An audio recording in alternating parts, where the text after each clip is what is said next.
I pretended to suck at the sax in high school and the first chair trumpet player knew about it all these years. So, I 22F was going to take this secret to the grave until I met up with an old friend of mine today. Matt 22M was the first chair trumpet in our band back in high school while I was second chair alto sax fluctuated between second and third. We met up for lunch and we started reminiscing about our marching band and he brought up the competitions he entered and did extremely well in. He nonchalantly said that it was a shame I never entered them because I would have scored high points and made it to the all-state band. I looked at him with confusion because we both acknowledged that I didn't take the sax seriously back then and just did it for the credit. For some context, I did in fact enjoy playing the alto saxophone but only when I was alone in my bedroom. I became really good at it because I practiced very frequently.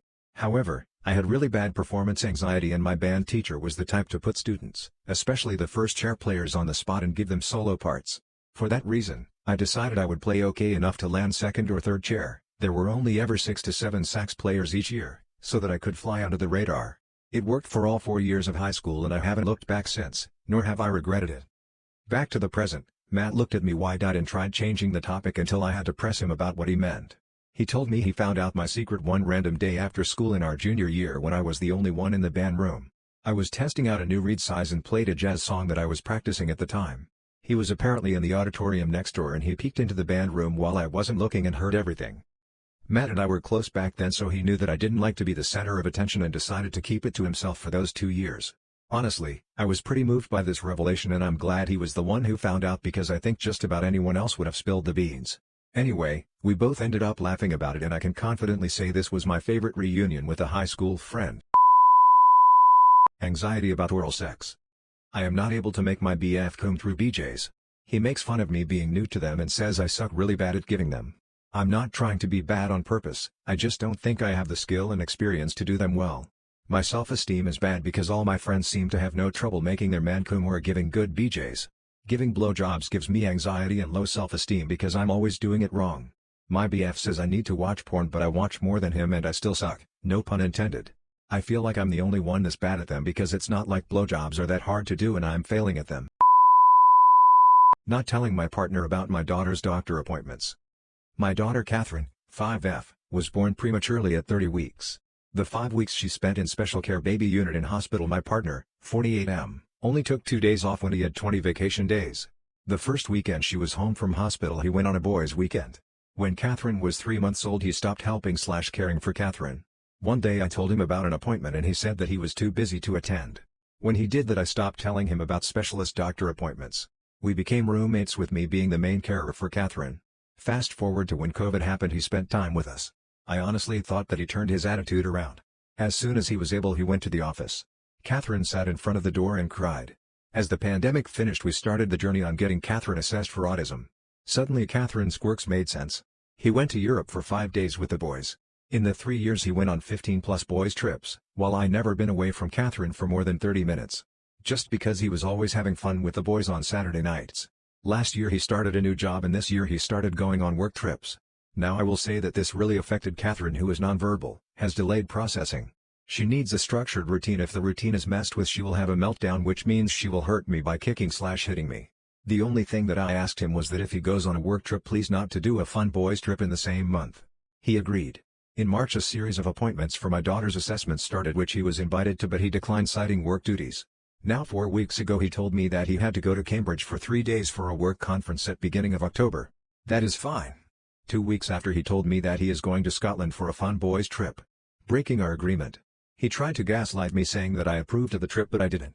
Now Catherine had an ENT appointment last week, I didn't tell him. She was recommended for a sleep study. I didn't tell him.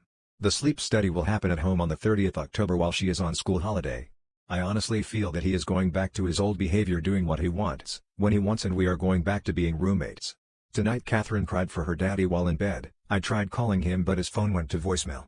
She doesn't understand that daddy isn't coming up when she calls for him. Honestly I can understand how he is able to go away on so many fun boys weekends when he goes away so much for work. I'm annoyed that my husband is not heartbroken or sad about the miscarriage. I had a miscarriage yesterday. I lost my baby girl at almost 12 weeks. Everything was going perfect until I started to bleed. My husband hugged me when the doctor told us there is no heartbeat and said he was sorry. Then that's it. This morning he just acted nothing has happened and I should continue with my daily responsibilities. He is supposed to take his son to across the country to visit his both side grandparents on the long weekend. This weekend is our Thanksgiving in Canada and I feel like a mess and angry. I don't want to be around my parents, I just want to cry. I know him staying and cancelling the trip won't solve anything and I don't want my stepson be disappointed, but I'm just mad at him not being sad and hurt. He acts like it's not a big deal. We will have more babies in the future. I know him being selfish. I am a third world NSFW artist that lost everything to AI. I have been drawing for as long as I can remember. As someone who always had problems socializing, drawing was a way for me to connect with other people and a solitary activity I spent a lot of time on. Ever since 2014 I decided to take art seriously and have been studying from various books and courses. I made many sacrifices and investments throughout these years to develop my skills and hone my craft. I had no doubt about it, art was what I loved to do. Even if I had an obscene amount of money and had my life all sorted out financially, I wouldn't stop doing it. I held common occupations before becoming a full-time artist on the internet. Worked for 2 years in a warehouse, then another year in sales. I'm not very bright, so my low attention span, anxiety and lack of social skills made these experiences miserable for the most part. Then the pandemic happened, I was out of a job and had the idea to use my art skills and sell art on the internet. In a few months I grew a following and became a well-established NSFW artist on Twitter. As a Brazilian being paid in foreign currency, I was making a good living out of that, enough to pay my bills and help out my family who at the time were also stricken by unemployment. At first I felt guilty for using my skills to draw porn, but then I came to accept it.